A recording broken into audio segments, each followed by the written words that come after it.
Hello, everyone, and welcome to Empowering You. We have a special guest today, Mr. James Sweat from New Haven, Connecticut. Um, he is a motivational speaker, podcaster, author, life coach, and recovery coach. Hello, James, and welcome. How are you today? Doing great. How you doing, Latasha? I'm doing well. Thank you so much for being here with us. No Um, problem. can you just kind of share with our audience what it is that you used to do and who you used to be that got you to this point? Okay. Um, we'll start off just where I'm from. Born and raised in New Haven, Connecticut. People think of New Haven and normally think of Yale, but Yale isn't just the only thing that's here. Side of violence to another side to New Haven. I grew up pretty rough area, Fairhaven, Connecticut. My father died when I was 13, left behind me, my mom's, and my sister. Went to high school, graduated high school. Um, After my father died, things got really hard. I was 13. There were times where the lights were cut off.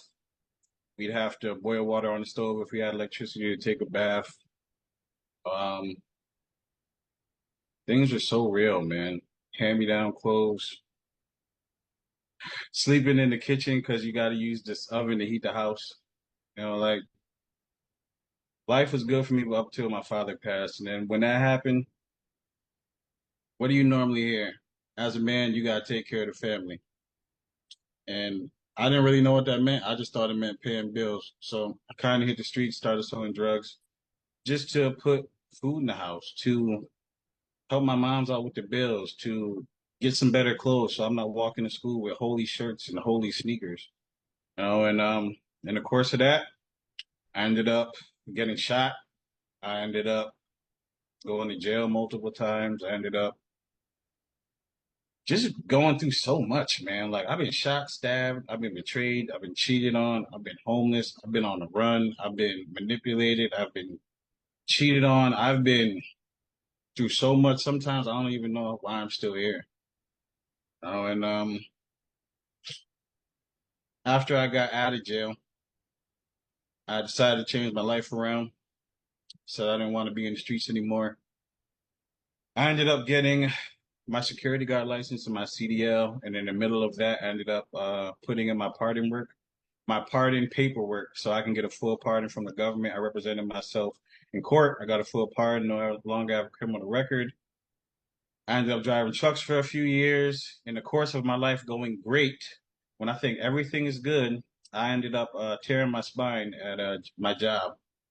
I was really bad, man. I was unable to walk for a while. I ended up having to get spinal fusion surgery. I got 4 screws and 2 hours in my spine for the rest of my life.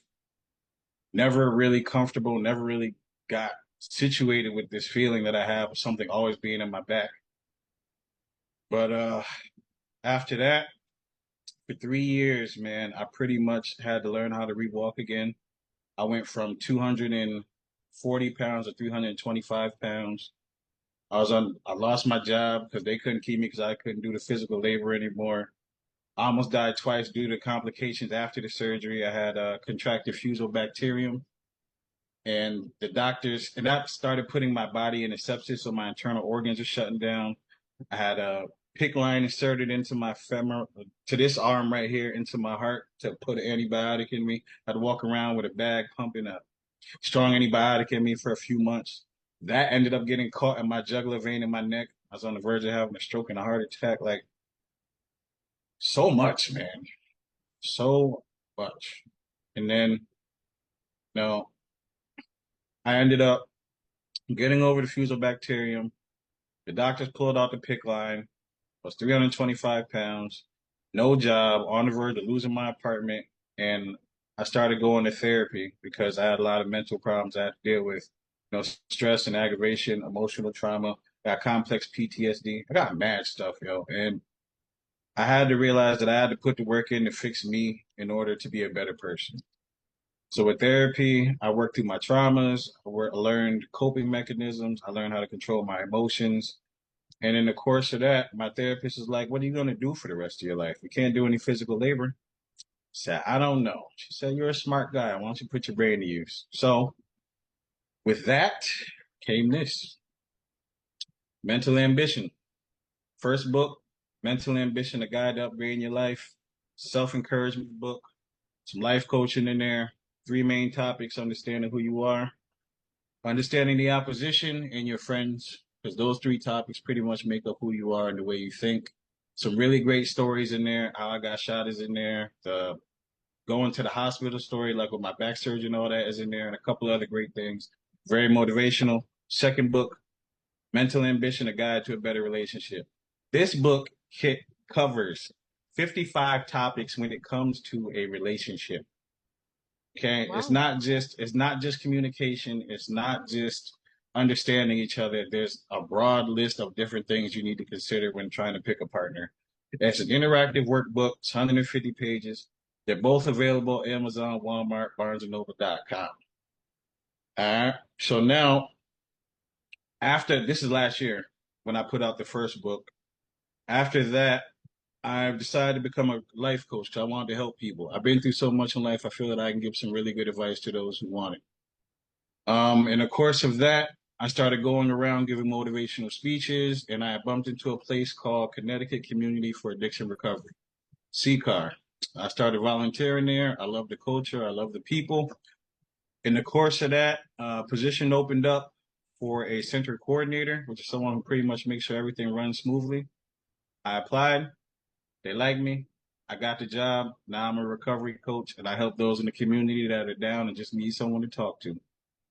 And that is how I'm sitting here today. That Sorry, I know is that was a lot, but no. try to get it through fast. Yeah, no. That is incredible. And definitely a very inspirational story. So I do want to just back up some. Uh, What you got? at what age was it that you lost your dad? 13, 13. And so when did you start going on the streets and doing that kind of stuff? 16. 16. And were you um the only child or do you have siblings? I have two older brothers, but they're from my father's side. They live down south. It was really just me and my sister, my younger sister, and my mother. And how old were you when you first went to jail? I got shot at 20, so maybe 21. First time I got arrested. So you got shot first? Yeah, Yeah. yeah.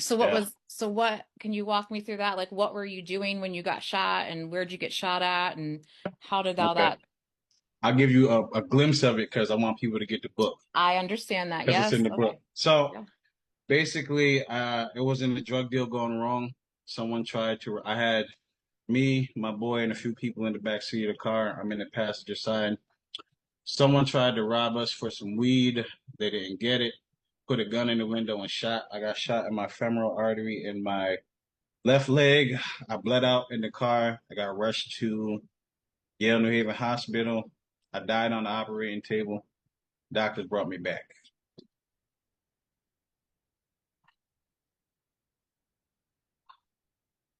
Yeah, So what of that do you remember? Like, I have watched movies and I've read stories and stuff.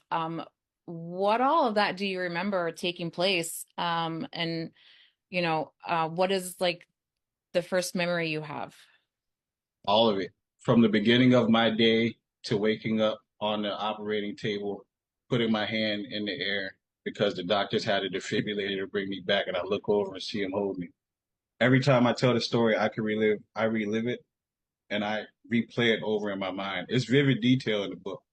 Like it's trauma for me. That's part of my PTSD. Yeah. Oh, yeah, I definitely bet so.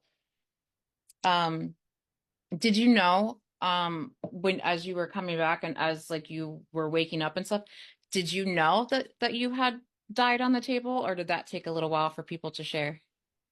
I think what I remember vividly is laying on a table, and then I remember like it's all black around me. I'm on the table, and then I remember looking down at myself, and then it vanished, and then I popped up on the table. Oh, so you recall seeing yourself on the table. Maybe it was my brain still reacting. Maybe I died and was looking at myself. I don't know, but I died for about a minute on the operating table. And so after that took place, I'm guessing you still, you know, sold drugs, was on the street doing what you thought you needed to do, right?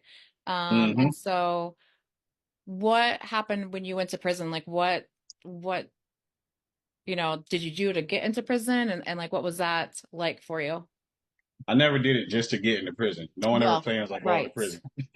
No one ever plans on going to prison, No one right? ever plans on going to prison. That's not a plan.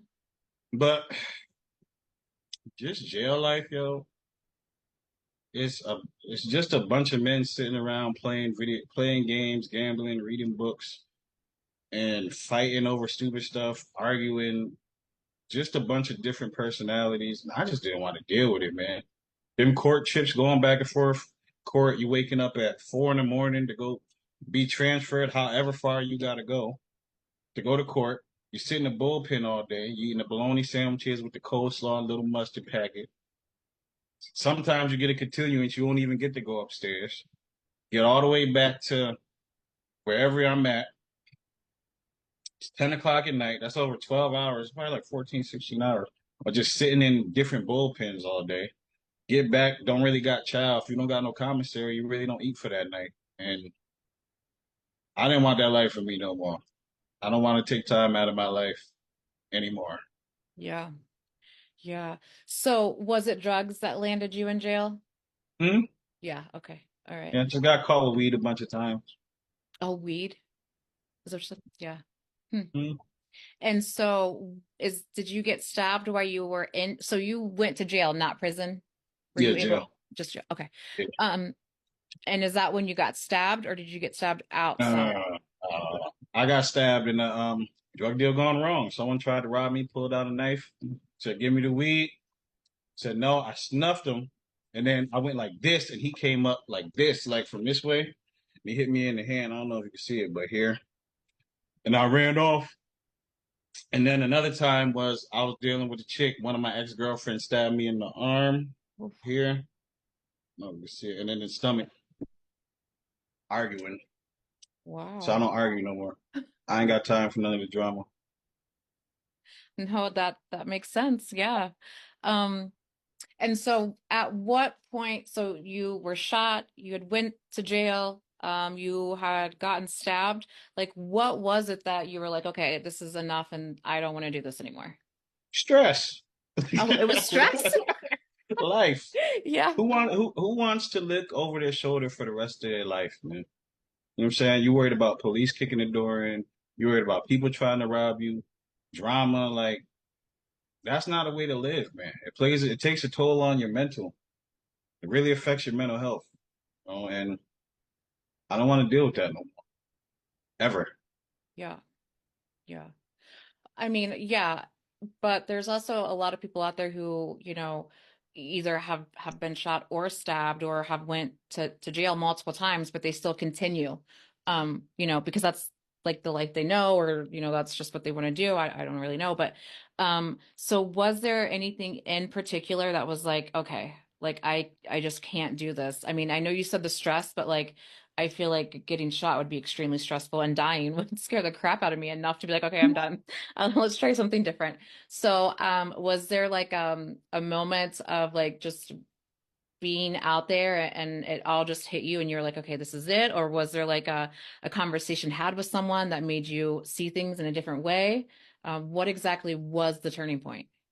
It was just everything I experienced in that time. Just the art, just the drama, getting shot.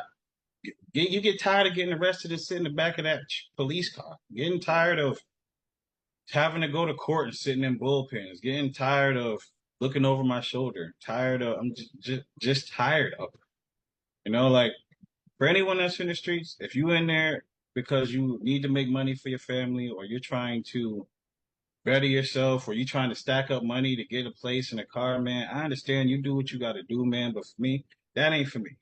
I don't want it. I don't want to deal with it. You know what I'm saying? There's a million ways to make money legally where you don't have to look over your shoulder. You don't got to worry about getting your door kicked in, and you don't got to worry about any unnecessary drama. Life is stressful enough. Why add some extra drama to it? You know what I'm saying? In the first book, I talk about like learn a trade. If you want, if you're in the streets, you're selling drugs, you're an entrepreneur. Switch the hustle. But learn a trade. Plumbing. You can learn HVAC. You can learn be an electrician, carpentry. After a few years, you get certified as an on your, with your journeyman. Once you finish that, man, you can start your own business. You're making 100,000 a year with your own business. You know what I'm saying? Get your CDL. After a few months of training, you can learn how to drive a Class B or Class A truck and make 50,000 plus a year starting. You know what I'm saying? There's multiple ways. Learn how to podcast. Learn how to write a book. Figure out how to start a clothing line. You know what I'm saying? If you like music, make some music. There's a million ways to make money. IT, people investing in stock market, people investing in Bitcoin with all, there's so many ways to make money out here. And my thing now is I'm trying to get people to open their mind to that. You know what I'm saying? And if you go to college, go to college. But if you go to college for something you know that's going to make you a certain amount of money that you want to make. If you're in college right now, Google how much you're going to make once you graduate with no experience. Because that right there is going to tell you if you want to continue on that journey or if you want to switch your major. And even if you don't, because, hold on, explain a little more on that. Because let's say you go to school for 4 years and you rack up $100,000 in debt. How you gonna pay that back if once you graduate you only make it $20 an hour? You will never make a dent in that. And it's hard to make a dent in it when you got rent, kids, bills, groceries, you got your car payments, car insurance, random stuff breaks down. You need clothes. You like to go out and have entertainment. It's a whole bunch of things that go into just life in general. But I'm one of those people who want to help people understand that no matter what you've been through, you can always change your life around. And there's always different options and avenues. I'm living proof that you can go through hell if you got to, and you can make it out. I've been burned a couple times. I got some scars, some bruises. My hairline going back, but still a good dude. You know what I'm saying? I'm still a good person, and I try to give back to my community and help those that want to help. Well, I mean, going through what you went through and being in the position that you're in now, that speaks volumes of about, how good of a person you are, because not a lot of people who went through what you did would be, open to doing all these things and getting in front of people and wanting to help them. They have a different outlook on how they want to approach things. Was there anyone in particular that you looked to or that you like saw and you were like, I think I could do that, or I think I want to be like that person? Well, on the good side, Yeah. Yeah. mhm. Did you have someone on the bad side? Yeah, and that's kind of why I went down the bad road.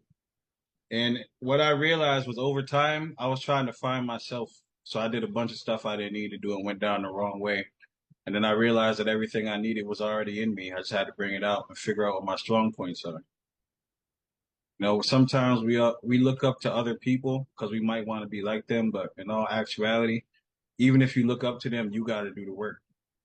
You got to change your own life. You got to put the education in. You got to put the time in.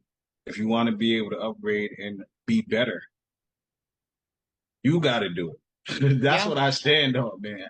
I did it, and I'm going to continue to do it, and I'm going to motivate others to do it. Mental ambition means to prepare your mind for any challenge and believe you can accomplish anything.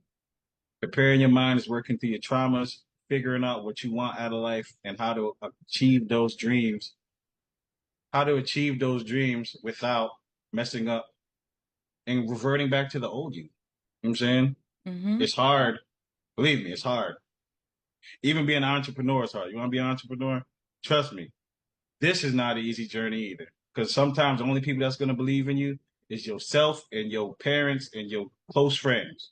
Hmm. And there's going to be them sleepless nights where you're like, should I even keep going, man? But if you give up, how do you know how great you could really be? Yeah, that is very true. Uh, so how do you keep yourself,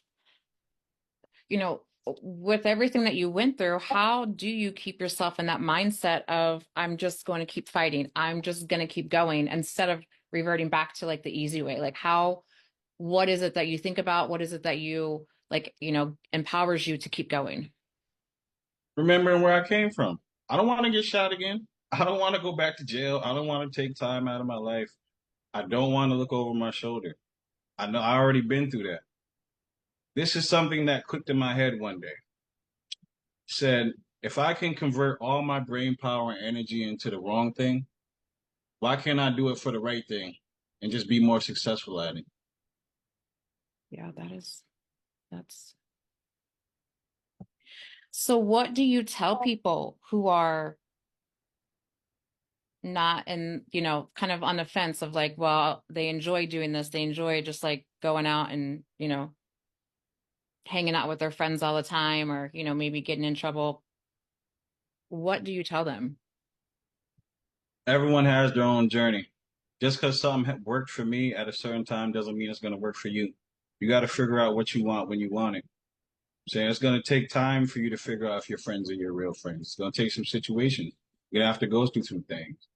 You know, if you get locked up and your friends don't send you none of that bail money or put no money on your commissary and you ain't getting no pictures, they don't answer the phone when you call, you have your answer. You know what I'm saying? It's not for everybody because there's some good people out there that really answer and really help you and really give you money when you need it. But sometimes it takes situations to see if you really have solid friends. And just because you're cool right now, don't mean you're gonna be cool a year later. In the first book, it talks about looking for signs for people who might turn their back on you or who aren't your real friends. Can we know like one of those signs that you talk about? Do you get when you get around somebody, do you feel like you fit in or do you feel like you're trying to fit in? Do you get when you get around somebody, is something they said that triggers you, makes you think like, why would they say something like that? Maybe they got a glint in their eye. Maybe their attitude towards you is very different when you don't go along with the things that they want you to go along with. It's learning yourself and figuring out what your triggers are and looking at the person to see who's really there. Because you're going to come across different types of people, manipulators, abusers, funny people, spiritual people. It's thousands of personalities out there, but you got to figure out who you're dealing with. That's the key. So you know who to avoid. Yeah. So kind of like if you are uncomfortable around somebody or if you just feel like the vibe is off, then chances are those aren't the kind of people you want to put your energy into. 100%. We're feeling people. We're feeling human beings. Our emotions play a lot. If you get butterflies or every time you get around somebody, you get an uneasy feeling, you should probably stay away from them. Yeah. Yeah. I definitely do believe in like the gut instincts and like going with those and, listening to it, because I know there's times I can look back on my life and I had the gut instincts and I didn't listen and I, realized what the outcome was versus if, when I did listen, what the outcome was. So that has definitely been something I learned, along the way on my own, even though I had a lot of Mhm. people tell me, hey, always listen to your gut instincts, always listen to your gut instincts. But then, when you're growing up, it's like, okay, I mean, maybe that's what worked for you, but that doesn't mean I'm going to. But I mean, truly, that is something that people should pay attention to because, again, I know the outcome, for me when I did and when I didn't. So it's always better to listen. How is your mom and your sister now? Like, how is things, with them and how are they and going in their life after your journey of things? Mom is great. My sister, my sister is doing great. They're just happy that I got my life on track. They're Yeah, proud of me now because before I was always stressing them both out, you know. But now they don't got to worry about me. I maintain myself. They're good. good, good. I love to hear that. So, what is it all that you do now? I mean, I know what you do, but how do you do it? Like, what is it? Like, you go what to a hospital and you work? No, I work at a community center for people Okay, who have substance use disorder.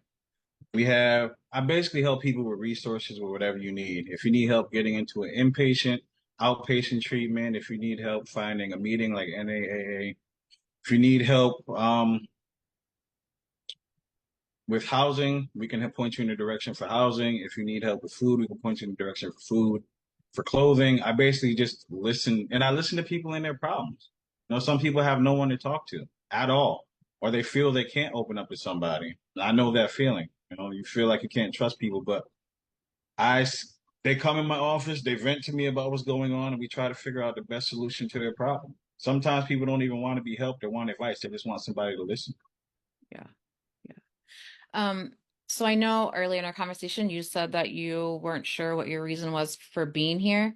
Now do you see your reason for being here? Like, do you not feel that way anymore? I don't feel that way no more. My purpose is to help those who want to help. I've been through so much in life, I can relate to a lot of people. Not saying that I got the worst story in history, you know what I'm saying, but been through a lot, and I can Yeah. relate to a lot of people. Hmm. You know, Yeah. And God kept it's me here for a reason, and I think that's the reason.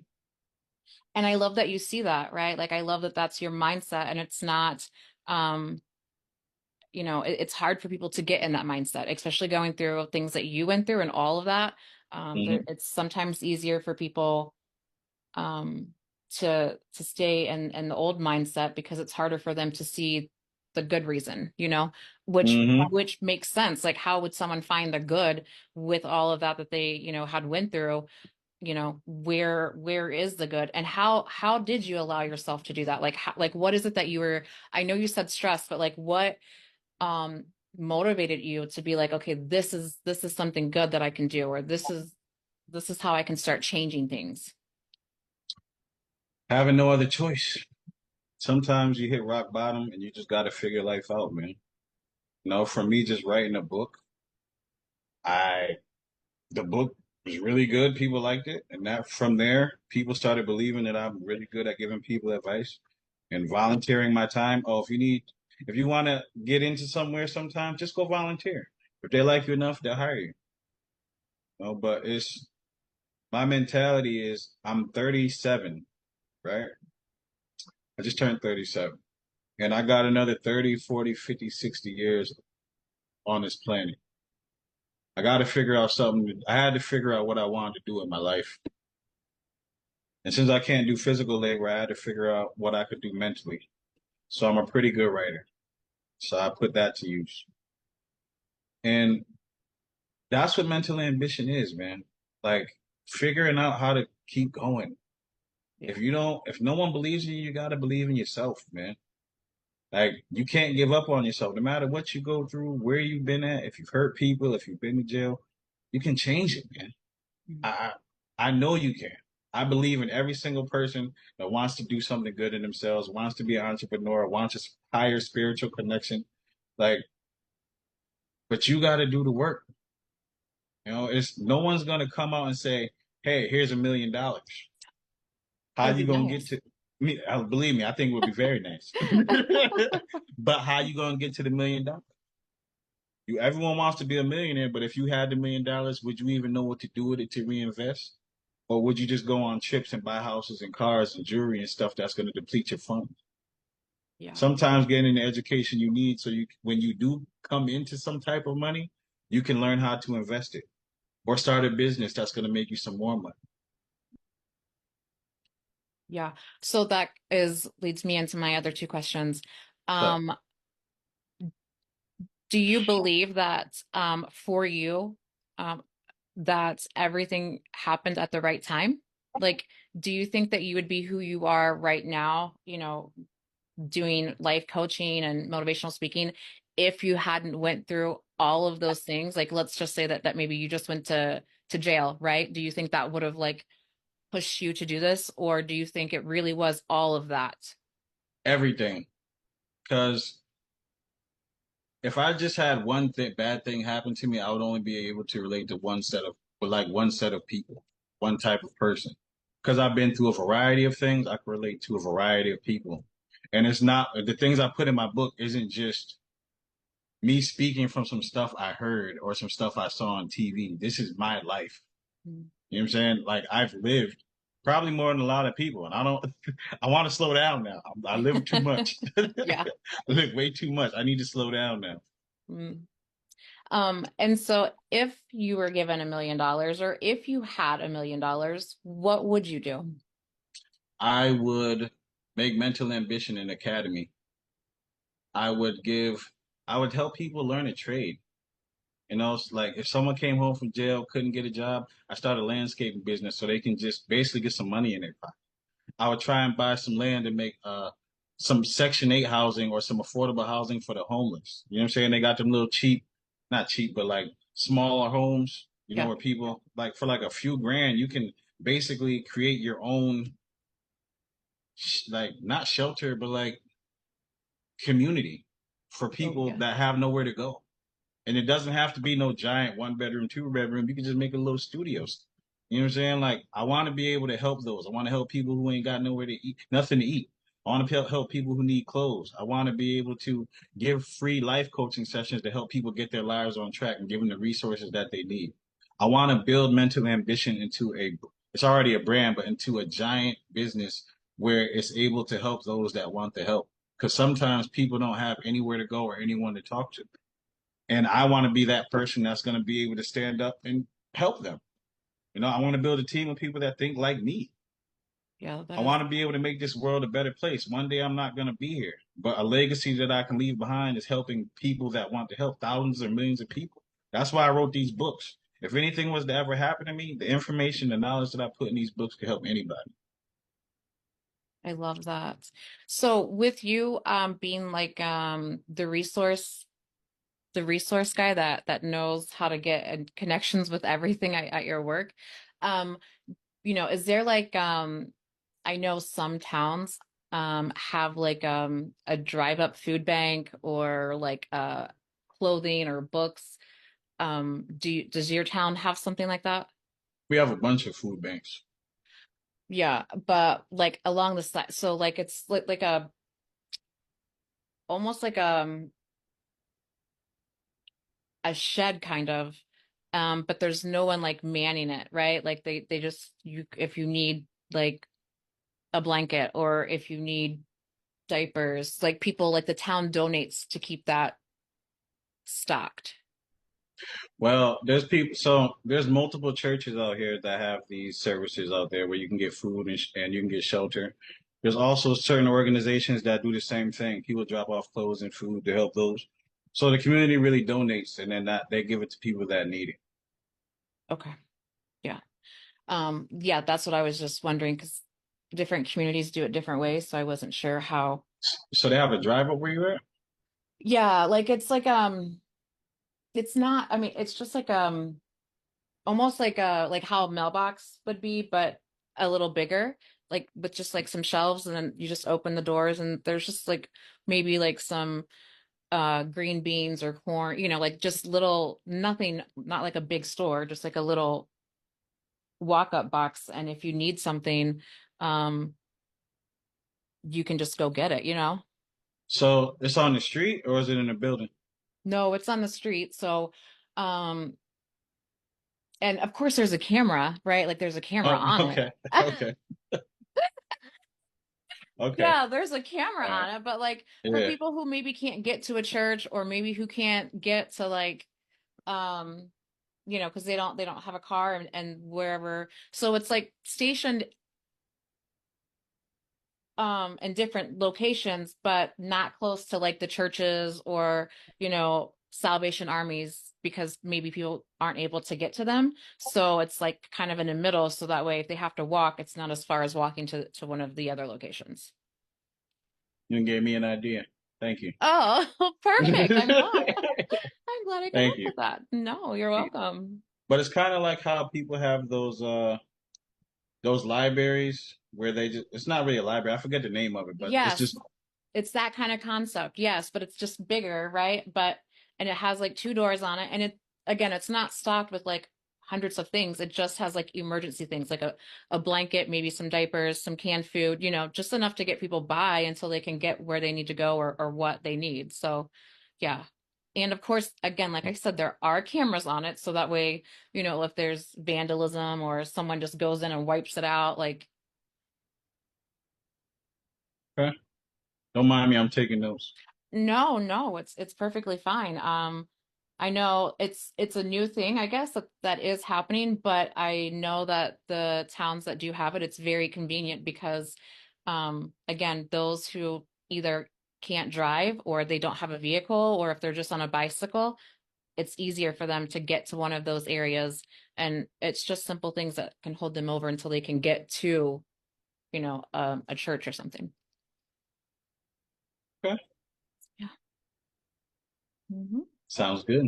Sounds like we'll Yeah. be having a couple of them up here pretty soon. I love that. I love it. And I hope to see, yeah, something of you on it. So they know, hey, this is the team that have these That here.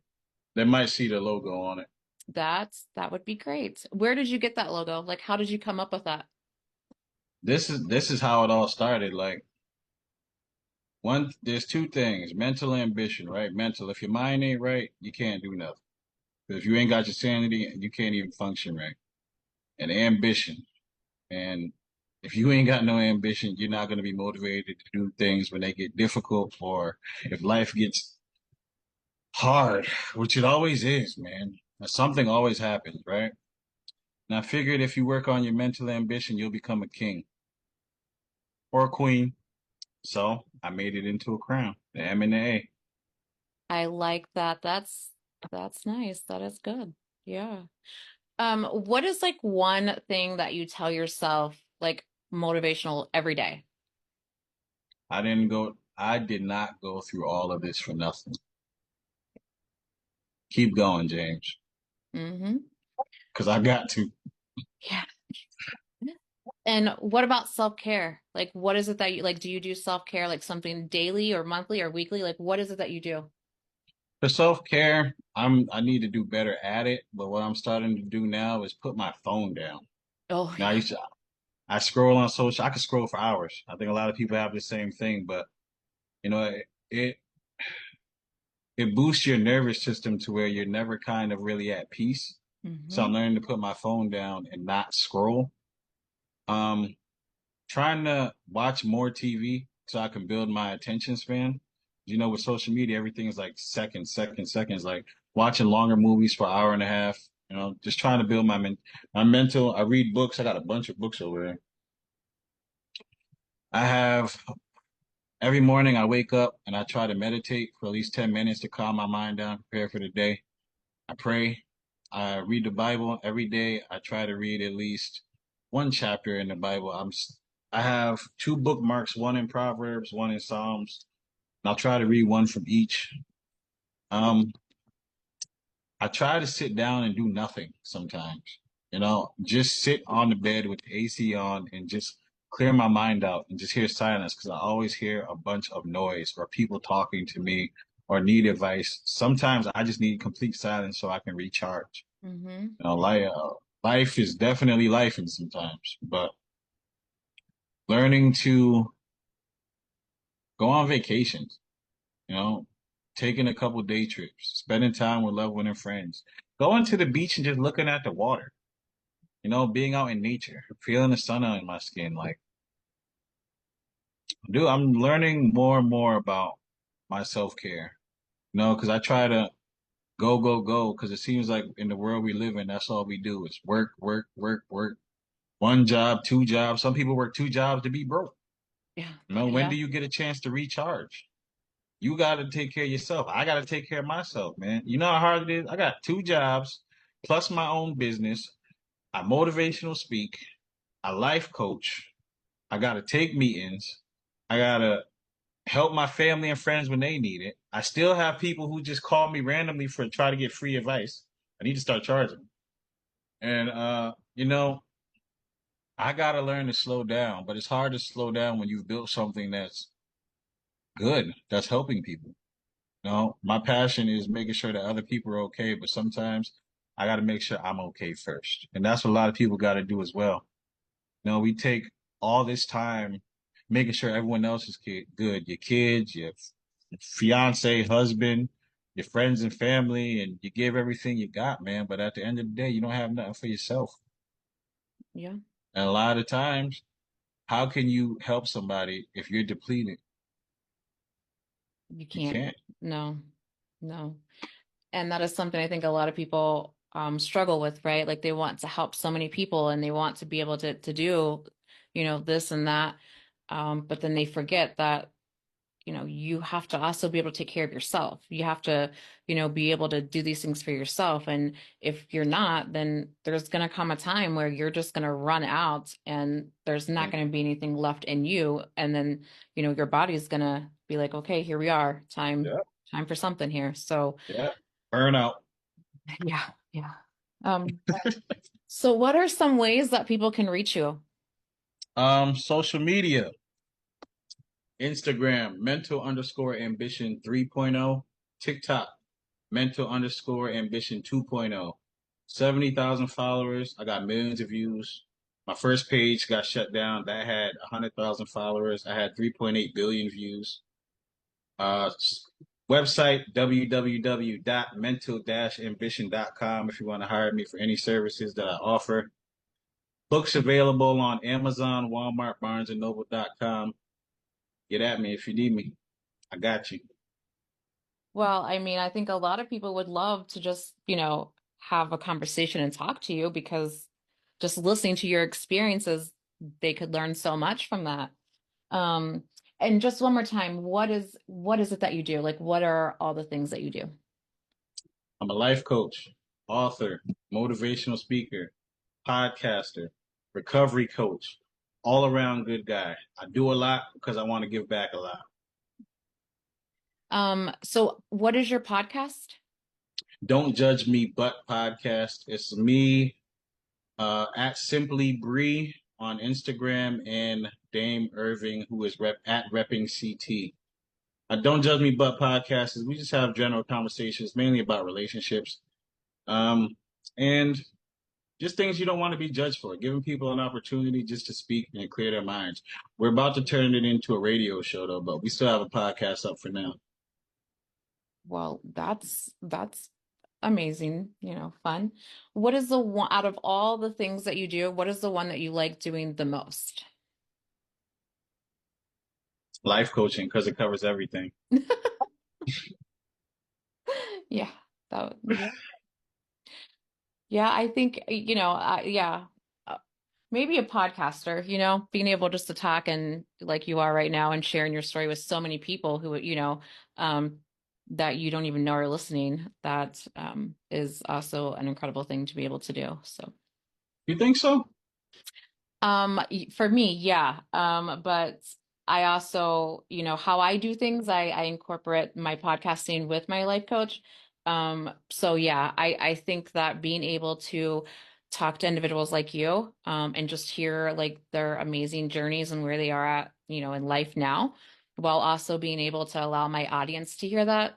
And not knowing like where they are in life or what they are struggling with. Like there could be someone right now who is going through something that you have experienced, right? And so maybe they're on the verge of like, I don't know why I'm here. Like I just, I keep going back to jail and, but hearing you and hearing what you've been through and now seeing where you are now is going to be what inspires them, is going to be what is like the, that aha moment of, wait, so I can do better, right? Like this isn't the end for me. Like I can change this and go a different direction. So that's what I like. I like being able to help so many individuals without even realizing it, and just by sharing stories. Sharing them stories, man. You never know what people go through. And for everyone out there, yo, you're not alone. There's billions of people on this world. There's a ton of other people that are going through what you're going through.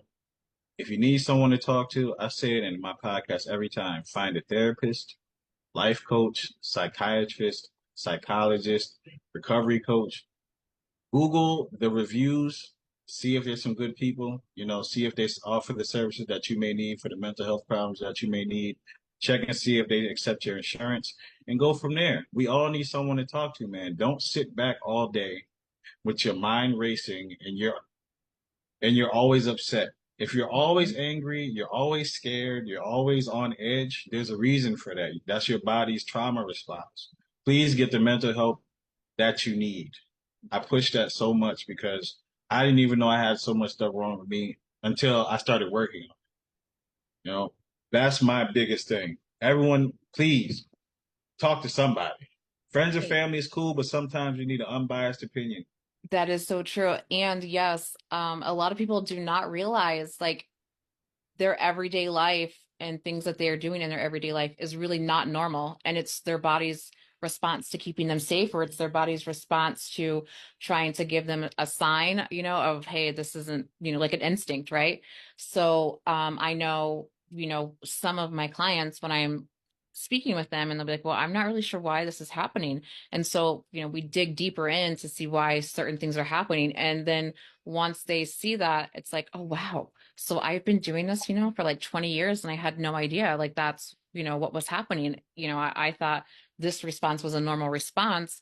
And it wasn't until they realized it wasn't a normal response and then they want to know why. So it's very interesting to see the individuals who again have done so long doing something and then realizing that, oh wait, I'm doing this out of a response because of, the trauma that I experienced past. So Hmm. yeah, that is very important. So do you have any closing statements that you want to say? Yes, number one, I appreciate everybody who supports the Mental Ambition brand. Bought the hoodie, you bought the shirt. You salute me in the streets, say, James, I love what you're doing. You listen to the podcast, you like the videos I post. I appreciate you all because all that goes into my mental ambition, and that's what keeps me going. I want to say thank you to Latasha because you didn't have to have me on, but you did. I appreciate you. Shout out to my fiance. Shout out to my family. Shout out to Grace Worship Assembly. Keep God first. Everything else will work out in time. Never give up, man. Prepare your mind for any challenge. Believe you can accomplish anything. Keep going. I love all of that. And yes, I am a big believer in keeping God first for sure. Um, so I appreciate you saying that.